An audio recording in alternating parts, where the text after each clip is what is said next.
మరొకసారి మీ అందరికీ వందనాలు చెల్లిస్తూ అందరికి వందనాలండి. పక్క వారు చెప్పుకున్న వందనాలు. మంచిది, మంచిది.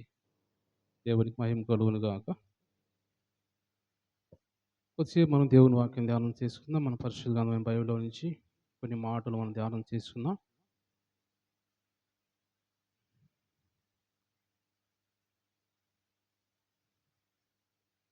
సమూయేలు మొదటి గ్రంథము, మన పరిశుద్ధ గ్రంథమైన బైబిల్లో నుంచి సమూయేలు మొదటి గ్రంథము 25వ అధ్యాయము. సమూయేలు మొదటి గ్రంథము 25వ అధ్యాయము 28, 29 వచనాలు చదువుకుందాం. నీ దాసురాలనైన నా తప్పు క్షమించుము. నా ఏలిన వాడవగు నీవు యెహోవా యుద్ధములను చేయుచున్నావు గనుక నా ఏలిన వాడవగు నీకు ఆయన శాశ్వతమైన సంతతినిచ్చును. నీవు బ్రతుకు దినములన్నిటను నీకు అపాయము కలగకుండును.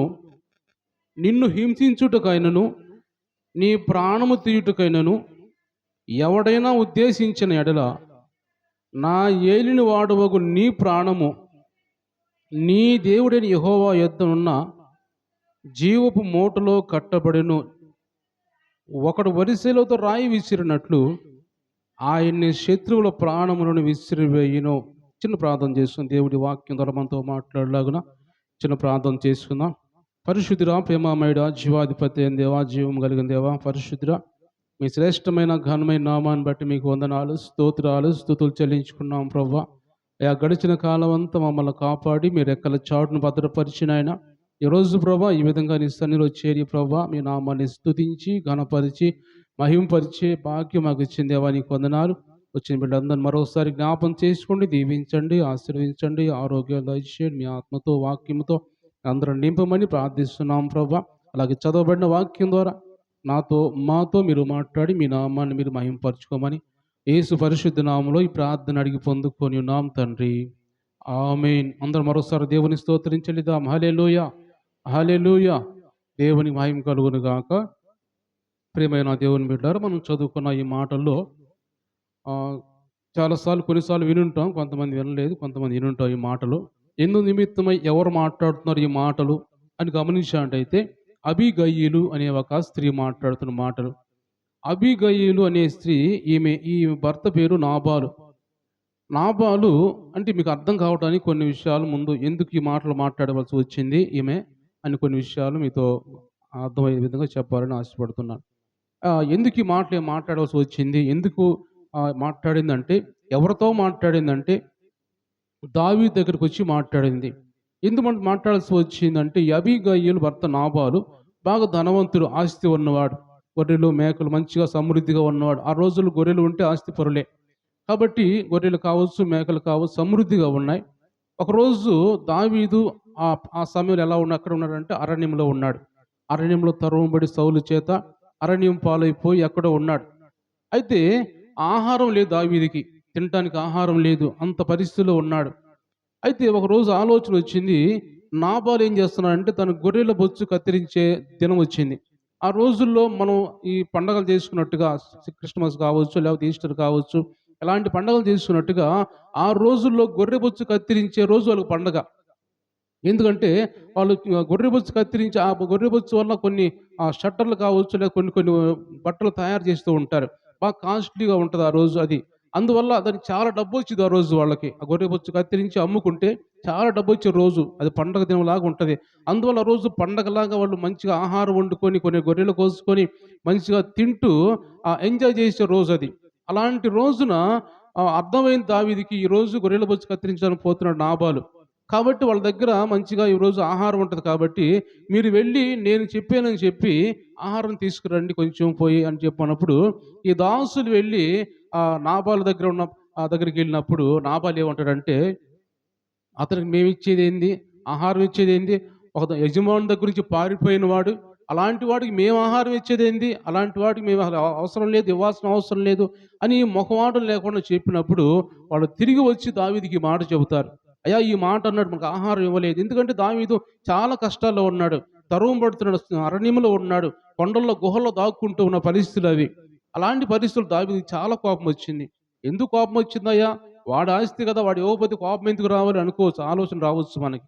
ఎందుకంటే వీళ్ళు అరణ్యములో ఉన్నప్పుడు ఈ నాబాలు గొర్రెలు మేపుకునే వాళ్ళు, నాబాలు దగ్గర ఉన్న జీతగాళ్ళు తన గొర్రెల మందను తీసుకుపోయినప్పుడు కొంతమంది దొంగలు ఆ రోజుల్లో ఉంటారు.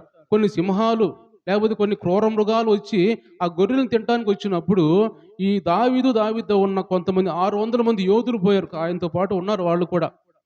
దావీదు ఒక్కడే పోలేదు. దావీదుతో పాటు 600 మంది యోధులు కూడా "నువ్వు వెళ్తే మేమెందుకు ఉంటామయ్యా దేశంలో? నీతో పాటు మేము కూడా శ్రమ పడతామని" ఆయనతో పాటు పోయిన వాళ్ళు అందరూ కలిసి ఆ గొర్రెల చుట్టూ కూడా, ఆ మంద చుట్టూ, మేకలు గొర్రెల చుట్టూ కూడా కాపలా కాశారంట. కొన్ని రోజుల పాటు కాపలా కాశారు.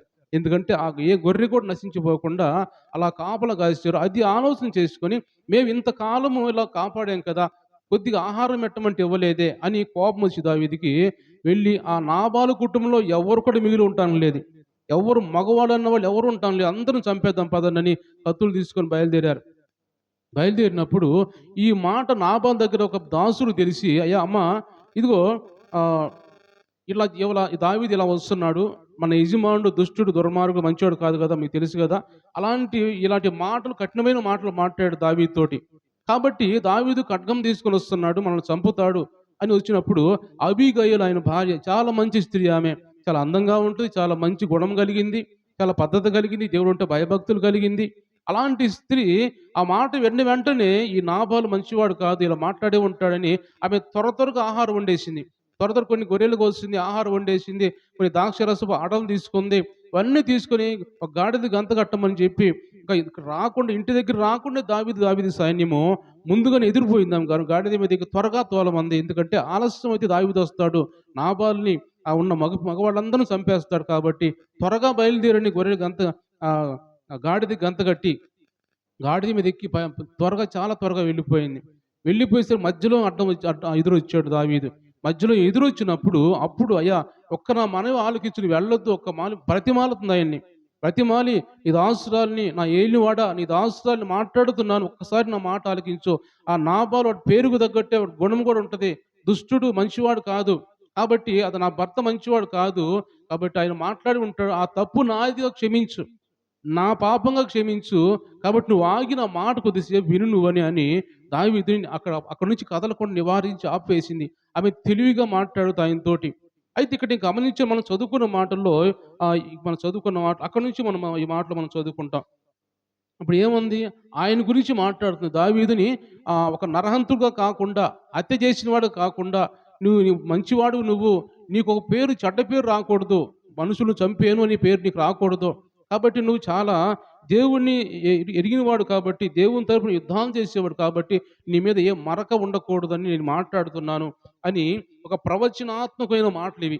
ఒక అబీగయలు ఆయనకి దుష్టుడికి భార్య, నాబాలు భార్య అయినప్పటికీ కూడా మనం చదువుకున్న మాటలు ప్రవచనాత్మకంగా మాట్లాడిన మాటలు తర్వాత దావీదు జీవితంలో అవి నెరవేరినాయి. అలాంటి ఏం మాటలు మాట్లాడిందంటే దీంట్లో 4 పాయింట్లు మనకుంటే మనం వీలైనంత వరకు సమయం వరకు మనం చెప్పుకుందాం. మనం చదువుకున్న ఈ మాటలో నేను చదువుతున్నాను. నా ఏలిన వాడు 28వ వచనం చదువుతున్నాను. నా ఏలిన వాడవకు నీవు యెహోవా యుద్ధములను చేయుచున్నావు గనుక నా ఏలిన వాడవకు నీకు ఆయన శాశ్వతమైన సంతతినిచ్చును. ఇదొక పాయింట్. నీకు శాశ్వతమైన సంతతినిచ్చును. నీవు బ్రతుకు దినములన్నటును నీకు అపాయము కలగకుండా ఉండును. ఇది రెండో పాయింట్. నిన్ను హింసించుటకైనను నీ ప్రాణం తీయుటకైనను ఎవడైనా ఉద్దేశించని యెడల నా ఏలిన వాడవకు నీ ప్రాణము నీ దేవుడైన యెహోవా యొద్ద ఉన్న జీవపు మూటలో కట్టబడును. దావీదు ప్రాణము దేవుని దగ్గర ఉన్న జీవపు మూటలో కట్టబడను. ఇదొక మూడో పాయింట్. ఇక్కడ మాట్లాడుతున్న మాటలు ఒక ప్రవచనాత్మకంగా అబీగయీలు మాట్లాడింది, ఈ స్త్రీ మాట్లాడింది. ఏమిటంటే నువ్వు యెహోవా యుద్ధములు చేయుచున్నావు కాబట్టి, నువ్వు యెహోవా తరపున ఉన్నావు కాబట్టి, యెహోవా పక్షం నిలబడుతున్నావు కాబట్టి, ఆయన పక్షంగా నువ్వు పోరాడుతున్నావు కాబట్టి నీకు ఈ అపాయము రాదంటుంది. నీ సంతతి శాశ్వతంగా స్థిరపరుస్తాడు దేవుడు. నీకున్న సంతానాన్ని శాశ్వతంగా స్థిరపడటం కాకుండా నీకు ఈ అపాయం రాకుండా చూస్తాడు. నీ ప్రాణం కూడా ఎవరు తీయటానికి వీల్లేదు. అది దేవుని దగ్గర ఉన్న జీవపు మూటలో కట్టబడింది ఆ ప్రాణం. అప్పుడు దేవుని దగ్గర నుండి ఎవరైనా తీసుకోగలరా? దేవుని చేతుల నుంచి ఎవరైనా అపహరించగలరా? ఎవరు అపహరించలేరు. కాబట్టి నీ ప్రాణము దేవుని దగ్గర ఉన్న జీవపు మూటలో దాచబడి ఉంది అని ఈ అపాయం నీకు రాదు. నిన్ను చంపాలనుకున్న వాళ్ళు, నీ మీద శత్రువులుగా ఉన్న వాళ్ళని ఆడ కింద మనం చదివితే ఒకడు ఒడిసెలతో రాయి విసిరినట్లు ఆయన శత్రువుల ప్రాణమును విసిరివేస్తాడు. అంటే దావీదు మీదకి ఏ శత్రువు వచ్చినా కానీ దావీదుకి దావీదు నుంచి వాళ్ళందరూ ఎలాగా ఆ ఒడిసెల రాయి విసిరితే ఎంత స్పీడ్‌గా ఎళ్ళిపోతుందో, ఆ శత్రువులు కూడా అంత స్పీడ్‌గా పారిపోతారు నీ దగ్గర నుంచి. దేవుడు అలా చేస్తాడు నీకని ఇక్కడ దేవుని వాక్యంలో ఇక్కడ అబీగయీల్ అనే ఈ స్త్రీ దావీదుతో మాట్లాడుతున్న మాటలు. దేవుని స్తోత్రం చెల్లిద్దాం. హల్లెలూయా! అంటే దేవుడు మాట్లాడుతున్న మాటలు మొట్టమొదటిగా ఇక్కడ ఏమంటుందంటే ఆమె, "నువ్వు యెహోవా యుద్ధములు చేస్తున్నావు కాబట్టి, దేవునికి ఇష్టడుగా ఉన్నావు కాబట్టి, దేవుని తరపున పోరాడుతున్నావు కాబట్టి, నీ కుటుంబాన్ని, నీకిచ్చిన సంతతిని, నీ బిడ్డల్ని, నీ పిల్లల్ని శాశ్వతంగా స్థిరపరుస్తాడు" అని దేవుడు ఇక్కడ మాట్లాడుతుంది. అంటే దేవుని తరపున ఉండవారిని ఈరోజు దేవుడు మనతో కూడా మాట్లాడుతున్న మాటలు ఏమంటే, దేవుని తరపున పోరాడే వాళ్ళని, దేవునికి ఇష్టమైన వారిగా ఉండే వారి కుటుంబాలని, వారి బిడ్డల్ని, వారి పిల్లల్ని, వాళ్ళ సంతానాన్ని దేవుడు అంటే శాశ్వతంగా స్థిరపరుస్తాడు. ఎల్లకాలం బ్రతుకు దినములన్నీ కూడా స్థిరపరుస్తాడు. వారికి ఎలాంటి ఆటంకము రాదు. ఎందుకంటే దేవుడు మాట్లాడిన మాటల్లో అంటే కింద మరి ఏ అపాయము రాదని వాళ్ళ ప్రాణం కూడా దావీదు ప్రాణం వల్లే వాళ్ళ ప్రాణం కూడా జీవపు మూటలో కట్టబడిన దేవుని దగ్గర ఉంటది కాబట్టి అది ఎవ్వరు కూడా అపహరించలేని పరిస్థితిలో ఉంటది కాబట్టి నీ సంతానాన్ని శాశ్వతంగా స్థిరపరుస్తాడు దేవుడు అనే విధంగా ఈరోజు దేవుడు మనతో కూడా మాట్లాడుతున్నాడు. మనము దేవుని బిడ్డలుగా దేవుని తరపున పోరాడే వారిగా ఉండాలి. అంటే దేవుని తరపున ఏం పోరాడాలి పాస్టర్ గారు? మనం ఏం చేయాలి అన్న ఆలోచన మనకు రావచ్చు. అంటే దావీదు కాబట్టి యుద్ధం చేస్తున్నాడు. ఆయన ఇతర దేశాలు వస్తాయి కాబట్టి రాజులు వస్తారు కాబట్టి వాళ్ళ మీద యుద్ధం చేస్తాడు, గెలుస్తాడు కాబట్టి పోరాడుతున్నాడు. కాదు ఈరోజు దేవుడు సంఘంతో మాట్లాడుతున్న మాట ఏంటంటే యుద్ధాలు చేయమని ఖడ్గం తీసుకొని పొమ్మని కాదు, కానీ దేవుని తరపున సాతాను బంధకాలు ఎంతమంది ఉన్నారో సాతానుతో మనం పోరాడి కొంతమందిని విడిపించగలిగే వారిగా ఉండాలి. అందుకే దేవుడు మనల్ని ఏర్పరుచుకుంది. దేవుడు మనల్ని ఎందుకు ఏర్పరుచుకున్నాడు? ఆయన ఆయన తరపున ఆయన పక్షంగానే ఎందుకు ఏర్పరుచుకున్నాడు అంటే మనము దుష్టుడి బంధకాల్లో ఎంతమంది ఉన్నారో వాడితో పోరాడి మనము సాతానుతో పోరాడి వాడిని జయించగలిగే వారిగా మనం ఉన్నట్టయితే అప్పుడు యెహోవా తరపున యుద్ధం చేసే వారిగా మనం ఉన్నట్టుగా అర్థం చేసుకోవాలి. అప్పుడు మన కుటుంబాల్ని, మన పిల్లల్ని శాశ్వతమైన సంతతిగా ఆయన సన్నిధిలో ఎప్పుడు కనపడేవాళ్ళుగా మన కుటుంబాలను ఉంచుతారని దేవుడు మాట్లాడుతున్నాడు. ఈ మధ్య కాలం నాకు ఇంతకుముందు కొన్ని కొన్ని కళలు వస్తూ ఉండే. బాగా సాతాను బాగా మీదకొచ్చేసి ఎందుకంటే ఆత్మలో మనం ఎదుగుతూ ఉన్నప్పుడు ఏదో ఒక విధంగా భయపెట్టాలని, ఏదో ఒక విధంగా చేయాలని అలాగా వస్తూ ఉంటది. ఈ మధ్య 2, 3 రోజుల క్రితం ఏం జరిగిందంటే ఆహ్, పడుకున్నప్పుడు నైట్ పడుకున్నప్పుడు ఇంతకుముందు ఎలా వచ్చేదంటే ఏదో ఒక గాలిలాగో తెలియకుండా వచ్చేసి బాగా నా మీద పోరాటంగా అలాగా దాన్ని నేను నెడుతూ యేసు రక్తం అంటూ యేసు నామమును ఉచ్చరిస్తూ అలాగుండి చాలా భయంకరంగా చాలాసేపు ఉండేది. అలాగే ఎప్పుడో యేసు ప్రభు నామాన్ని ఉచ్చరించి మాట్లాడుతూ వెళ్ళిపోయేది. అయితే ఈసారి మాత్రం ఎలా వచ్చిందంటే ఖచ్చితంగా నాకు కళ్ళకి కనపడుతూ ఉంది. ఒక చీకటి బాగా ఆకారం కనపడుతూ ఉంది. మా ఇంట్లోకి అలాగ వచ్చేస్తుంది. అలాగ ఊక్కుంటూ ఒక పెద్ద ఆకారం నల్లగా ఉండే ఆకారము వచ్చేసి నా దగ్గరకు వచ్చేసింది అలాగే. వచ్చినప్పుడు నేను కూడా లేచి నిలబడ్డా. లేచి నిలబడి దాంతో పోరాడుతున్నాను. అది నా మీదకొచ్చేస్తుంది నెడుతుంది. నేను దాన్ని అలా గొంతు పట్టుకొని ఆ రొమ్ముల మీద చేయేసి, గుండె మీద చేయేసి అలా నెడుతూ ఉన్నాను. చాలా సేపు పోరాడుతున్నా గానీ, పోరాడుతూ యేసు రక్తమే చేయము, యేసు రక్తమే చేయమని ఆ యేసే నామాన్ని నజరేయుడు యేసు నామమున గద్దిస్తున్నాను, బంధిస్తున్నాను. సైతానా పో యేసు నామమునని ఈ విధంగా కాసేపు అలాగా బంధిస్తూ దాన్ని పోరాడుతున్నప్పుడు చాలా సేపటికెళ్ళిపోయింది. అంటే ఎందుకంటే దేవుని తరపున యుద్ధములో దేవుని తరపున ప్రార్థన చేసేవారిని ఎందుకంటే మనం నశించిపోతున్న ఆత్మల కొరకు ప్రార్థన చేస్తున్నాం కదా. కొంతమంది సాతాను బంధకాలు ఉన్నారు ప్రభా, విడిపించు నాయనా, వాళ్ళందరినీ సన్నిధికి రావాలి, రక్షణ పొందాలి, బాప్తిసం పొందాలి అని ప్రార్థన చేస్తున్నాం కాబట్టి మనల్ని ఏదో ఒక విధంగా అణగొట్టాలని చూస్తూ ఉంటాడు. కాబట్టి దేవుని బిడ్డలు మాట్లాడుతున్న మాట ఏంటంటే మనం యెహోవా తరపున యుద్ధములు చేసినట్టయితే మన సంతతిని కూడా దేవుడు కాపాడుతాడు. మన సంతతిని కూడా ఇప్పుడు కాకపోతే రేపైనా ఏదో ఒక రోజున దేవుడు కాపాడి శాశ్వతమైన సంతతిగా దేవుడు ఏర్పరుచుకుంటాడు అని దేవుడు మాట్లాడుతున్నాడు.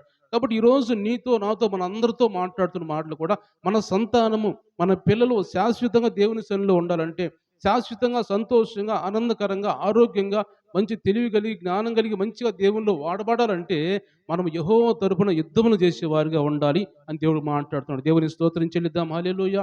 కాబట్టి ఈరోజు ఈ మాటలు వింటున్న మనం కూడా కొన్ని మాటలు మనం చూసినట్టయితే బైబిల్‌లో కొంతమందిని యెహోవా తరపున ఉండి వాళ్ళ కుటుంబాలను ఎలా కాపాడుకున్నారో, వాళ్ళ కుటుంబాలను ఎలా రక్షించుకున్నారో, వాళ్ళ సంతానాన్ని కొంతమందిని మనం చూసినట్టయితే బైబిల్‌లో ఆహ్,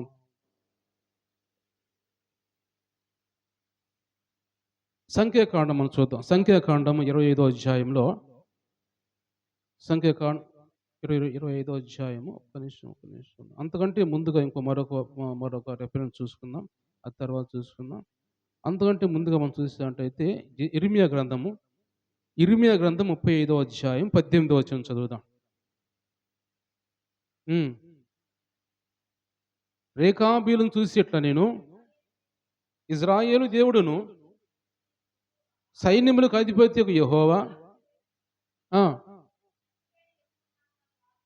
మీరు మీ తండ్రి అయిన యెహోనాదాబు ఆజ్ఞకు విధేయులై గైకొని సమస్తమును అనుసరించుచున్నారు కాబట్టి ఇజ్రాయేలు దేవుడును సైన్యములకు అధిపతియునగు యెహోవా సెలవిచ్చినదేమనగా, నా సన్నిధిలో నిలుచుటకు రేకాబు కుమారుడైన యెహోనాదాబునకు సంతతి వాడు ఎన్నడూ ఉండక మానడు. దేవుని స్తోత్రం చెల్లిద్దాం. హల్లెలూయా. ఇక్కడ గమనించినట్టయితే ఇర్మియా గ్రంథంలో రేకాబీయులు అనే ఒక సంతతి వారు ఉన్నారు. రేకాబీయులు అంటే వాళ్ళ పితరులో ఆయన పెద్ద ఆయన పేరు రేకాబు కాబట్టి ఆ సంతతిలో ఉన్న వారందరూ తర్వాత రేకాబీయులు అని అన్నారు వాళ్ళని. ఆ రేకాబీయులకి ఒక తండ్రి ఉన్నాడు, ఆయన పేరు యెహోనాదాబు చాలా మంచివాడు, దేవుడిని ఎరిగిన వాడు, దేవుని యందు భయభక్తులు కలిగిన వాడు.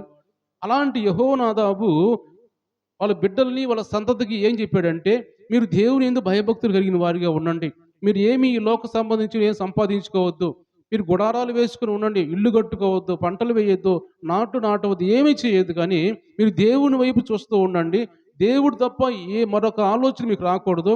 ముఖ్యంగా మీరు ద్రాక్షరసం మద్యపానం చేయవద్దు అని వాళ్ళకి చెప్పిన తర్వాత వాళ్ళు ఏమాత్రం కూడా తండ్రి మాట జవదాటకుండా ద్రాక్షరసం కానీ మద్యం కానీ తీసుకోకుండా ఆయన మాటల ప్రకారం వాళ్ళు జీవిస్తూ వస్తున్నారు. ఎక్కడికి వెళ్ళినా గుడారాలు వేసుకుంటున్నారు, మంచిగా ఉన్న ఆహారం తీసుకుంటున్నారు, తింటున్నారు, సంపాదించుకుంటున్నారు, అలా తింటూ వస్తున్నారు. కానీ వాళ్ళు మందు తాగటం కావచ్చు, లేకపోతే ఇంకా అన్ని చేయటం ఏమి లేకుండా పరిశుద్ధమైన హృదయం కలిగిన వారుగా ఉంటున్నారు. అది దేవుడు చూశాడు. దేవుడు చూసి ఆ ఇర్మియాతో మాట్లాడుతున్నాడు, ఇర్మియా, వీళ్ళు వాళ్ళ తండ్రి, ఈ లోక సంబంధించిన మనిషి తండ్రి చెప్పిన మాట ఏమాత్రం జవదాటలేదు. మద్యపానం చేయొద్దంటే మద్యపానం చేయలేదు, వాళ్ళు మంచి ఇల్లు కట్టుకోదంటే ఇల్లు కట్టుకోలేదు, గుడారాలు వేసుకుని గుడారాల్లో ఉంటున్నారు. తండ్రి మాట ఎక్కడ కూడా జవదాటుకుని ఉన్నారు. అయితే నా ప్రజలు, నేను ఏర్పరుచుకున్న ప్రజలు, నా ప్రజలైన వీళ్ళు ఏమాత్రం కూడా నా మాట వినడం లేదు అని వాళ్ళకి తెలియటానికి రేకాబీలతో దేవుడు ఇక్కడ మాట్లాడినట్టుగా మనం చూస్తున్నాం. ఇజ్రాయేల్ ప్రజలు హృదయాలను సరి చేసుకోవడానికి సాదృశ్యంగా ఈ రేకాబీలతో ఇర్మియా ప్రవక్త ద్వారా మాట్లాడుతున్నాడు. అయితే వాళ్ళని తీసుకెళ్ళి ఇర్మియా ప్రవక్త ఒక చోట కూర్చోబెట్టి మద్యపానం తీసుకొచ్చి ద్రాక్షరసం తీసుకొచ్చి వాళ్ళ ముందు పెట్టిన తర్వాత ఇది తాగండి అన్నాడు. ఇర్మియా ప్రవక్త తాగండి అన్నాడు. అంటే వాళ్ళు టెస్ట్ చేయడానికి తాగమన్నప్పుడు మేము తాగమన్నారు. ఎందుకు తాగరు, ఏంటి, మీరు తాగుతారు కదా, అందరు తాగుతారు, మీరు తాగడానికి ఏమిటి అన్నప్పుడు, లేదు మా తండ్రి యెహోనాదాబు మాకు ఆజ్ఞ ఇచ్చాడు, మీరు ఇలాంటివి చెయ్యవద్దు అని ఆజ్ఞ ఇచ్చాడు, కాబట్టి మా తండ్రి ఆజ్ఞ ప్రకారం మేము నడుచుకుంటాం, మేము చనిపోయే వరకు ఈ విధంగానే ఉంటాం, మేము ఏమాత్రం మార్పు చెందాం మేము అని ఆ రేకాబీయులు ఇర్మియా ప్రవక్తతో మాట్లాడినప్పుడు వెంటనే ఆ మాట వాళ్ళు ఎప్పుడైతే వాళ్ళ నోటి నుంచి ఆ మాట వచ్చిందో, మేము ఇలా చేస్తాం, ఇలా పరిశుద్ధంగా ఉండాలనుకుంటున్నాం, మా తండ్రి మాట మీ ప్రకారం నడుచుకుంటాం అని ఎప్పుడైతే అన్నారో, దేవుడు వాళ్ళ గురించి మాట్లాడుతున్న మాటలు మనం చదువుకున్న మాటలు. ఇక్కడ మనం చదువుకున్న మాటలు ఏమిటంటే 18వ వచనంలో, మరియు ఇర్మియా రేకాబీలను చూసి ఇట్లా నేను, ఇజ్రాయేలు దేవుడు సైన్యములకు అధిపతి యెహోవా ఇలాగ సెలవిచ్చున్నాడు, మీరు మీ తండ్రి అయిన యెహోనాదాబు ఆజ్ఞకు విధేయులై అతని విధులన్నిటినీ గైకొని అతడు మీకు ఆజ్ఞాపించిన సమస్తమును అనుసరించుచున్నారు కాబట్టి ఇజ్రాయేలు దేవుడును సైన్యములకు అధిపతినకు యెహోవా సెలవిచ్చినది ఏమనగా, నా సన్నిధిలో నిలుచుటకు రేకాబు కుమారుడైన యెహోనాదాబునకు సంతతి వాడు ఎన్నడూ ఉండక మానడు. దేవుని స్తోత్రించనిద్దాం. హల్లెలూయా. ఆయన సంతతిని దేవుడు దీవించాడు, ఆయన సంతతిని దేవుడు ఆశీర్వదించాడు. ఎల్లప్పుడూ నా సన్నిధిలో ఒక్కడైనా ఉంటాడు. నా సన్నిధిలో బ్రతుకు దినములు అన్ని కూడా మీరు దీవించబడతారు, ఆశీర్వదించబడతారు. ఎందుకంటే తండ్రి మాట ప్రకారంగా జీవించారు కాబట్టి. అంటే వాళ్ళు తండ్రి మాట ప్రకారం జీవిస్తే దీవించబడతారా? ఈ లోక సంబంధించిన మనుషులు చెప్పిన మాటలు విని దీవించబడతారు కాదు. కానీ ఇక్కడ యెహోనాదాబు దేవుడిని ఎరిగిన వాడు కాబట్టి మీరు దేవునికి భయపడండి. ఒక మాట మనం చూసినట్టయితే రాజుల గ్రంథంలో కూడా ఆయన కనపడతాడు. రాజుల గ్రంథంలో ఒక మాట మనం చూసినట్టయితే ఆయన యెహూతో కలిసి పోరాడేవాడిగా ఉంటాడు. మనం చూస్తే రాజుల గ్రంథము ఆ, రెండో గ్రంథము 10వ అధ్యాయం, రెండో గ్రంథం 10వ అధ్యాయంలో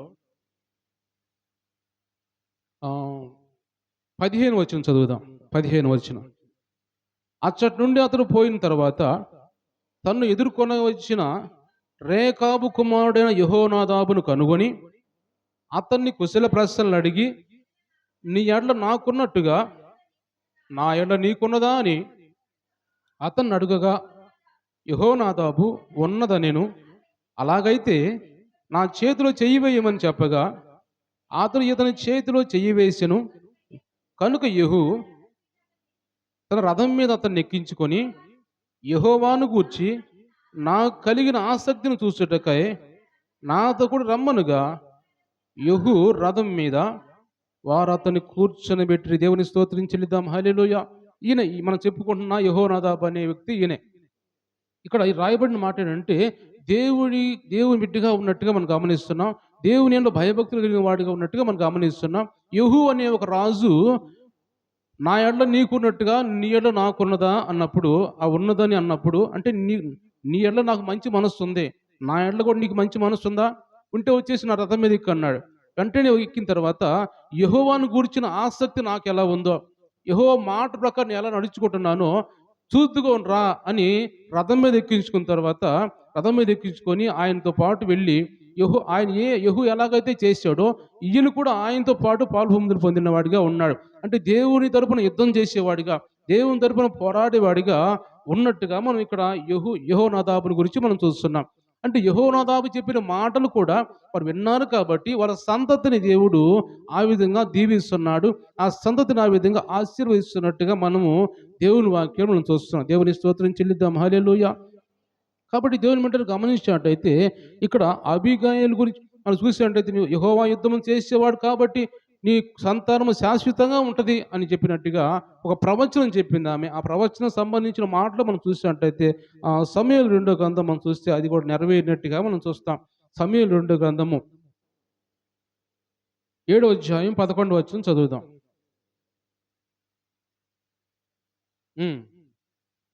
నీ శత్రువుల మీద నీకు జయమిచ్చి నీకు నెమ్మది కలుగజేసి ఉన్నాను. మరియు యెహోవానగు నేను నీకు తెలియజేయంది ఏమనగా, నేను నీకు సంతానము కలుగజేయుదును.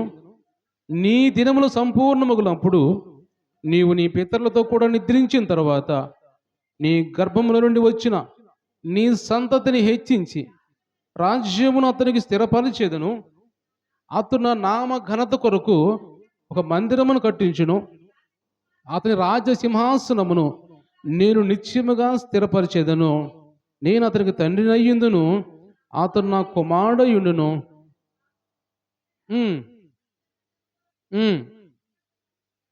దెబ్బలతోను 16 వచనం కూడా చదువుదాం ఒకసారి. నీ మట్టుకు నీ సంతానమును నీ రాజ్యమును నిత్యము స్థిరమగును, నీ సింహాసనము నిత్యము స్థిరపరచబడును అనేను. చాలా గమనించండి. ఇక్కడ దేవుడు మాట్లాడుతున్న మాటలు అబీగయీలు ఏమైతే ప్రవచనాత్మకంగా దావీదుతో మాట్లాడిందో ఆ మాటలు ఇక్కడ నెరవేరినట్టుగా మనం చూస్తున్నాం. ఇక్కడ దావీదుతో దేవుడు మాట్లాడుతూ, నీ శత్రువులు నీకు విజయము ఇచ్చి నీకు నెమ్మది కలుగజేసి ఉన్నాను.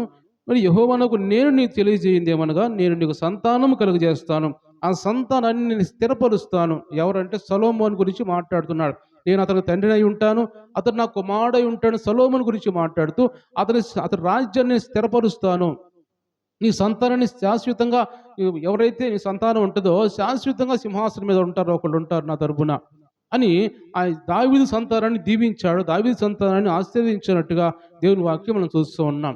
అంటే ఎందుకు ఇలా అన్ని చేస్తానంటే, యెహోవా తరపున యుద్ధములు చేసేవాడు, యెహోవా తరపున యుద్ధములు చేసి యెహోవా తరపున ప్రార్థన చేసేవాళ్ళు, యెహోవా పక్షముగా ఉన్న వాళ్ళని దేవుడు అలాగ దీవిస్తాడు, దేవుడు అలాగ ఆశీర్వదిస్తాడు అని దేవుడు ఇక్కడ మాట్లాడుతున్నాడు. కాబట్టి మనం కూడా దేవుని తరపు ఉండేవారిగా ఉండాలి. ఏదో విని వెళ్ళిపోవడం కాదు, కానీ మన కుటుంబం మన పిల్లలు కూడా శాశ్వతంగా దేవుని సన్నిధిలో ఉండాలంటే, మన కుటుంబాలు కూడా శాశ్వతంగా తరతరాల వరకు కూడా దేవుని సన్నిధిలో ఉండాలంటే మనము దేవుని తరపున దేవుని పక్షముగా ఉండేవారిగా ఉండాలి. అని పరిశుద్ధాత్మ దేవుడు మాట్లాడుతున్నాడు. కాబట్టి ఈ మాటలన్నీ మన హృదయాల్లో తీసుకొని, ప్రభువా నేను కూడా నీ తరపున యుద్ధం చేయి, నీ పక్షముగా ఉండాలని ఆశపడుతున్నాను. కాబట్టి నా సంతానాన్ని దీవించయ్యా, నా కుటుంబాన్ని దీవించు ప్రభువా అని మనం దేవుని దగ్గర ప్రార్థించినట్టయితే ఖచ్చితంగా దేవుడు మన ప్రార్థన ఆలకించేవాడిగా ఉన్నాడని పరిశుద్ధాత్మ దేవుడు మాట్లాడుతున్నాడు. మనం చూసినట్టయితే దావీదు కూడా ప్రార్థన చేస్తాడు. అదే అధ్యాయం మనం చూసినట్టయితే 29వ వచనం మనం చూస్తే అక్కడ రాయబడింది, దయచేసి నీ దాసుడైన నా కుటుంబము నిత్యము నీ సన్నిధిని ఉండినట్లుగా దాన్ని ఆశీర్వదించుము. యెహోవా నా ప్రభువా, నీవు సెలవిచ్చి ఉన్నావు, నీ ఆశీర్వాదము నుండి నా కుటుంబము నిత్యము ఆశీర్వదింపబడుగాక. దేవుని స్తోత్రం చెల్లిద్దాం. హల్లెలూయా. దేవునితోటి దావీదు మాట్లాడుతున్న మాటలు దేవుడు ఎట్టా స్థిరపరిచిన తర్వాత దాన్ని ఇంకా బలపరుచుకోవడానికి దేవుని దగ్గర దావీదు ప్రార్థన చేస్తున్నావు. ప్రభువా నిజమే ప్రభువా, నా కుటుంబాన్ని నువ్వు దీవిస్తున్నావు, నా కుటుంబాన్ని నువ్వు ఆశీర్వదిస్తున్నావు, కాబట్టి నిత్యము అలాగే ఉండాలి ప్రభు, నా కుటుంబం నిత్యము నీ సన్నిధిలో ఉండాలి, నా సంతానం అంతా కూడా అని దావీదు ప్రార్థన చేస్తున్నట్టుగా మనం చూస్తున్నాం. కాబట్టి ఈరోజు మనము ఆలోచన చేసుకోవాలి. మనం కూడా దేవుని పక్షంగా ఉండేవారిగా ఉండాలని దేవుడు మాట్లాడుతున్నాడు. దేవుని పక్షంగా ఉండకుండా ఎవరి పక్షంగా ఉంటున్నాం? మనం సాతాను పక్షంగా ఉంటున్నామా? లోక సంబంధించిన పక్షంగా ఉంటున్నామా? లోకానుసారంగా మనం ఉంటున్నామా? లోకానుసారంగా ఉంటే సాతాను పక్షంగా ఉన్న వాళ్ళమే. సాతాను పక్షంగా ఉండేవారిని కాక దేవుని పక్షంగా ఉండేవారిగా ఉండాలని దేవుడు మాట్లాడుతున్నాడు. అప్పుడు మన కుటుంబాలను దేవుడు దీవిస్తారని పరిశుద్ధాత్మ దేవుడు ఈరోజు మనతో మాట్లాడుతున్నాడు. కాబట్టి మనం చూసినట్టయితే దేవుని వాక్యంలో మరొక కుటుంబాన్ని గురించి మనం మరొకరిని చూసినట్టయితే అక్కడ కూడా ఒక మాట చదువుకుందాం. నిర్గమకాండం మనం చూసినట్టయితే అక్కడ నిర్గమకాండము 32వ అధ్యాయం, నిర్గమకాండం 32వ అధ్యాయము 26వ వచనం నుంచి చదువుకుందాం. అందుకు మోషే పాళెం యొక్క ద్వారము నిలిచి, యెహోవా పక్షమున్న వారందరూ నా యొద్దకు రండి అనగా, లేవీయులందరూ అతని యొద్ద కూడి వచ్చిరి. అతడు వారిని చూసి, మీలో ప్రతి వాడును తన కత్తిని తన నడుమున కట్టుకొని పాళెంలో ద్వారము నుండి ద్వారమునకు వెళ్ళుచు, ప్రతివాడు తన సహోదరుని, ప్రతివాడు తన చెలికానని, ప్రతివాడు తన పొరుగు వారిని చంపవలనని ఇజ్రాయేలీల దేవుడని యెహోవా సెలవిచ్చుచున్నాడు అనిను. లేవీయులు మోషే మాట చొప్పున చేయగా ఆ దినమున ప్రజల్లో ఇంచుమించు 3000 మంది కూలి. దేవుని స్తోత్రం చెల్లిద్దాం. హల్లెలూయా. గమనించినట్లయితే ఇక్కడ లేవీయుల సంతతిని దేవుడు దీవించాడు, లేవీయుల సంతతిని దేవుడు ఆశీర్వదించాడు. ఎందుకంటే చాలా గొప్ప విగ్రహారాధికులుగా మారిపోయారు ఇజ్రాయెల్ ప్రజలందరూ కూడా. మోషే కొండ మీదకి పోయి ఆయన ఉపవాస ప్రార్థన, విజ్ఞాపన ప్రార్థన చేసుకుని ముగించబోయే సమయంలో ప్రజలందరూ విగ్రహారాధికులు మారిపోయి దూడకి మొక్కుతూ దూడ దగ్గర ఉండి వాళ్ళు గొప్పగా వాళ్ళు కేకలు వేస్తూ దాన్ని ఆరాధిస్తూ ఉన్న పరిస్థితి చూస్తున్నాం. అయితే అలాంటప్పుడు మోషే దిగి వచ్చిన తర్వాత దేవుని పక్షంగా ఉన్నవారందరూ నా వైపుకు రండి అన్నప్పుడు లేవీయులు అనే వాళ్ళు ఆ మోషే వైపుకి వెళ్ళిపోయారు, దేవుని వైపుకి వెళ్ళిపోయారు.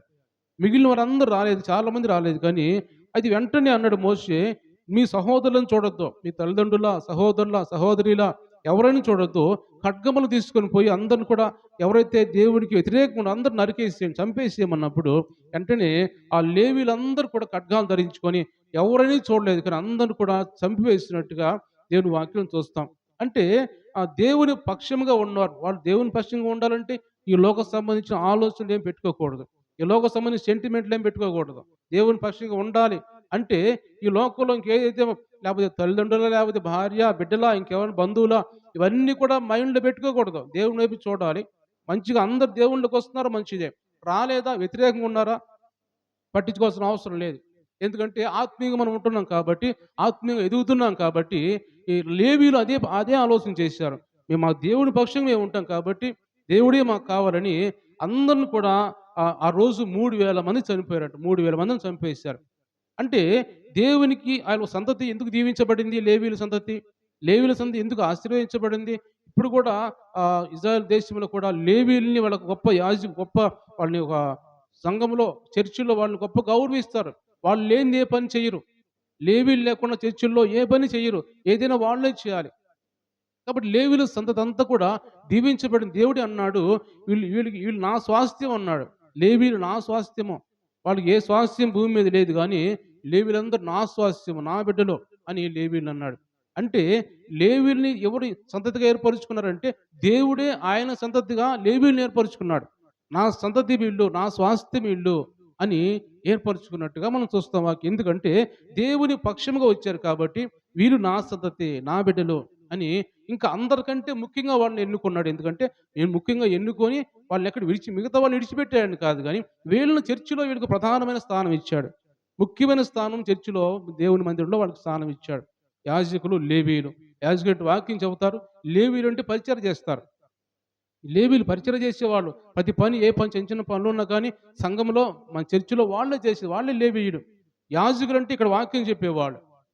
కాబట్టి లేవీయులు అంత మంచి భాగ్యము వాళ్ళు తప్ప ఎవరు కూడా చేయడం లేదు. అక్కడ మనం గమనించినట్టయితే మోషే ద్వారా దేవుడు ప్రత్యక్ష గుడారాన్ని చేయించిన తర్వాత ఆ ప్రత్యక్ష గుడారాన్ని మోసుకొని ఒక చాటుకి వెళ్తారు. ఆడ దింపుతారు. అన్నీ మళ్ళీ గుడారాలు వేసుకుంటారు. ప్రత్యక్ష గుడారం వేస్తారు. దాంట్లో అన్ని పరిశుద్ధ స్థలము, అతి పరిశుద్ధ స్థలం అన్నీ వేస్తారు. అయితే వాళ్ళు మళ్ళీ దేవుడు మేఘం కదిలినప్పుడు త్వరగా అన్ని ఇప్పేసుకుని మేఘంతో పాటు పోవాలి వాళ్ళు. కాబట్టి మేఘం ఎప్పుడైతే కదులుతుందో వెంటనే అన్ని మడిచేసుకొని అవన్నీ ఎవరు ఇప్పాలి అంటే యాజకుడు ఇప్పిన తర్వాత కుప్ప పెట్టిన తర్వాత ఈ లేవీలు మోసుకొని పోవాలి. ఈ లేవీలు కూడా తాకటం లేదు వాళ్ళు. యాజకులు ఏం చెప్తారో అదే చేయాలి వాళ్ళు. వాళ్ళు మోసుకొని అన్ని ఆ ప్రత్యక్ష గుడారం కావచ్చు, లేకపోతే దాంట్లో ఉపకరణాలు కావచ్చు, ఏమైతే బలిపీఠం కావచ్చు, ఇవన్నీ ఏమైతే వస్తువులు ఉంటాయో అవన్నీ కూడా లేవీలు మోసుకొని పోవాలి. ఎందుకంటే దేవుడే ఆయన్ని సంతతిగా ఏర్పరుచున్నాడు వాళ్ళని. నా స్వాస్థ్యం ఇల్లు ఎందుకన్నాడు? దేవుని పక్షముగా యుద్ధం చేశారు కాబట్టి, దేవుని పక్షంగా పోరాడారు కాబట్టి. కాబట్టి ఈరోజు దేవుడు ఈ మాటలన్నిటి ద్వారా మనతో మాట్లాడంటే మనం కూడా దేవుని పక్షంగా యుద్ధం చేసేవారిగా, యుద్ధం అంటే ఈ లోక సంబంధించిన యుద్ధం కాదు కానీ సాతానుతో యుద్ధం, అపవాదితో యుద్ధం మనం చేసి కొన్ని ఆత్మలు బంధించబడిన ఆత్మలు ఉన్నాయి. కొంతమంది నశించిపోతున్న బిడ్డలు ఉన్నారు. వాళ్ళందరూ కూడా దేవుని సన్నిధికి రావాలంటే వాటితో యుద్ధం చేసేవారికి మనం ఉంటే మన సంతతిని దేవుడు దీవిస్తాడు. మన కుటుంబాన్ని దేవుడు ఆశీర్వదిస్తాడు. కాబట్టి అలాగ దేవుడు మన కుటుంబాన్ని దీవించాలని, ఆశీర్వదించే విధంగా మనం జీవించాలని పరిశుద్ధాత్మ దేవుడు ఈరోజు మనతో మాట్లాడుతున్నాడు. గమనించినట్టయితే ఇక శ్రేష్టమైన కొన్ని మాటలు మనం చదువుదాం. కీర్తన గ్రంథం మనం చూసినట్టయితే కీర్తన గ్రంథము 89వ కీర్తన 34వ వచనం చదువుదాం. 89వ కీర్తన 34వ వచనం చదువుదాం. ఉమ్, ఉమ్, ఉమ్.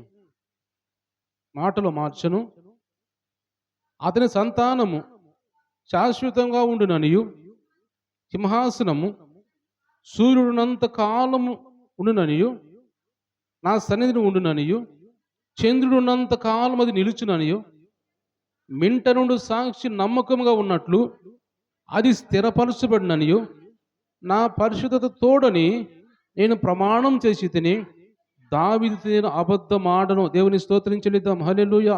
ఇక్కడ దేవుడు మనతో మాట్లాడుంటే ఇక్కడ నా నిబంధన నేను రద్దుపరచను. ఏమి నిబంధన అది? శాశ్వతంగా మిమ్మల్ని స్థిరపరుస్తాను, శాశ్వతంగా దావీదు సంతానాన్ని స్థిరపరుస్తాను అనే మాట ఎక్కడ కూడా నేను రద్దుపరచను. దేవుడిచ్చిన మాట ఎక్కడ రద్దుపరచడు. కాబట్టి నా పెదవులు గుండా బయలు వెళ్ళిన మాటను మార్చను నేను. ఆ మాట నెరవేరిద్ది. అతని సంతానము శాశ్వతంగా ఉంటుంది. అతని సింహాసనము సూర్యుడు ఉన్నంత కాలము నా సన్నిధిని ఉండుననియు, చంద్రుడు ఉన్నంత కాలం అది నిలుచుననియు, మింట ఉండు సాక్షి నమ్మకంగా ఉన్నట్లు అది స్థిరపరచబడినంటే సూర్యుడు ఉన్నంత కాలము, చంద్రుడు ఉన్నంత కాలం అంటే ఈ లోకం ఉన్నంత కాలం అనుకోవాలి. ఒక మాటగా సూర్యుడు ఎప్పుడు అదృశ్యమైపోతాడు, చంద్రుడు ఎప్పుడు కనపడకుండా పోతాడంటే లోకం ఎప్పుడైతే ముగిసిపోతుందో, అంతం ఎప్పుడైతే వస్తుందో అంతవరకు కూడా అంటే సూర్యుడు ఉన్నంత కాలము, చంద్రుడు ఉన్నంత కాలం అంటే లోకం ఉన్నంత కాలం కూడా వాళ్ళు శాశ్వతంగానే స్థిరపరుస్తాను అని ఇక్కడ దేవుడు మాట్లాడుతున్నట్టుగా మనం చూస్తున్నాం. అంటే నా పరిశుద్ధతోడు నేను ప్రమాణం చేస్తున్నాను, దావీదుతో నేను అబద్ధం ఆడను. దావీదుతోనే కాదు, దేవుడు ఏదైనా మన జీవితంలో ఒక ప్రమాణం చేశాడంటే దాన్ని రద్దుపరిచే దేవుడు కాదు ఆయన, దాన్ని చేసే దేవుడు, నిరూపించే దేవుడు ఆయన. కాబట్టి ఆ మాటలన్నీ కూడా మనం తీసుకుని ప్రభువా మా కుటుంబాన్ని కూడా మేము బ్రతుకాలం అంతా, అంటే ఎప్పుడు ఈ భూమి అంతం అయిపోతే మనకు తెలియదు కానీ మనం బ్రతుకాలం అంతా కూడా మన సంతానం స్థిరపరిచే విధంగా సూర్యుడు ఉన్నంత కాలం, చంద్రుడు ఉన్నంత కాలం కూడా మేము అలాగే మంచిగా దీవించబడుతూ, మనం పోయినా మన సంతతి ఉంటుంది. మనం పోయినా కానీ మన కుమారులు ఉంటారు. కాబట్టి వాళ్ళ సంతతి దీవించబడింది ఉండాలంటే మనం యెహోవా పక్షముగా ఉండాలి. ఇంకా మనం చాలా వాక్యాలను చూసుకో. ఇంకా 2 పాయింట్లు ఉన్నాయి. ఆ తర్వాత దేవుని చిత్తమైతే తర్వాత మనం మాట్లాడుకుందాం. కానీ ఈరోజు దేవుడు మనతో మాట్లాడుతున్న మాట ఏమంటే, మన కుటుంబాలు, మన పిల్లలు, మన సంతానము దీవించబడాలంటే, ఆశీర్వదించబడాలంటే, వాళ్ళు స్థిరపరచబడాలంటే, మనం దేవుని తరపున యుద్ధమాడేవారిగా, పోరాడేవారికి అబిగయీల్ అంటుందన్నమాట. అయ్యా! నువ్వు దేవుని తరపున యుద్ధం ఆడుతున్నావు కాబట్టి, నీ సంతానాన్ని దేవుడు స్థిరపరుస్తాడు అని చివరికి అలాగా దావీదుని వేడుకుంటూ ఉంది. చివరికి దావీదుని ఆపేసింది పోకుండా. నాబాలుని చంపకుండా ఆపేసింది. చివరికి మరలా ఆమె తిరిగిపోయి ఆయనకు అన్ని ఆహారం ఇచ్చింది. ఆ ద్రాక్షరసపు అడలు ఇచ్చేసింది. అవి తీసుకొని సంతోషంగా దేవుడు నిన్ను దీవించును గాక. నువ్వు తెలివిగా జ్ఞానం కలిగి నడుచుకున్నావని దావీదు ఆమెను పొగిడి కొనియాడి మరలా దావీదు వెనక్కి వెళ్ళిపోతాడు. ఆమె వెళ్ళి ఈ మాట ఎప్పుడైతే నాబాలుకు చెబుతుందో, దావీదు వచ్చాడు. సగం దూరం వస్తే నేను ఆపేసాను. లేకుంటే దావీదు వస్తే నిన్ను చంపేసేవాడే. మన సంతంతా కూడా పురుషులైన వాడు లేకుండా చేయడానికి వస్తున్నాడు అన్నప్పుడు ఆ మాట విని ఆ నాబాలుకు జబ్బు చేసింది. ఆ మాటను విని గుండె అదిరిపోయింది ఆయనకి. అయ్యో! వచ్చాడు చనిపోయేవాడినేమో కదా అని భయపడి ఆ భయానికి ఒళ్ళంతా బిగసుకుపోయి కొన్ని రోజులకి కూడా వెంటనే చచ్చిపోయినట్టుగా వాక్యం చూస్తాం. దావీదు రాకపోయినా కానీ ఆ దావీదు వచ్చాడు, వస్తున్నాడు అనే మాట విని ఆ నాబాలు ఓ జబ్బు చేసిన వాడిగా మారిపోయి మంచాన పడిపోయి కొద్ది రోజుల్లోనే చనిపోయాడు నాబాలు. అంటే దేవుని బిడ్డల్ని ఎటకారంగా, వ్యతిరేకంగా ఎక్కడో పారిపోయిన వాడు ఎంత పారిపోయినా యథార్థత కోల్పోయాడా? దేవుని దూరం చేసుకున్నాడా? ఎక్కడున్నా కానీ, ఏ ప్రాంతం ఉన్నా కానీ దేవుడిని పోగొట్టుకోలేదు దావీదు. దేవుని ప్రకారం నడుస్తున్నాడు. ఎంత బయట అరణ్యంలో ఉన్నా కానీ, అయ్యా! నీ దేవుని మందిరం రావాలని ఆశపడుతున్నాను.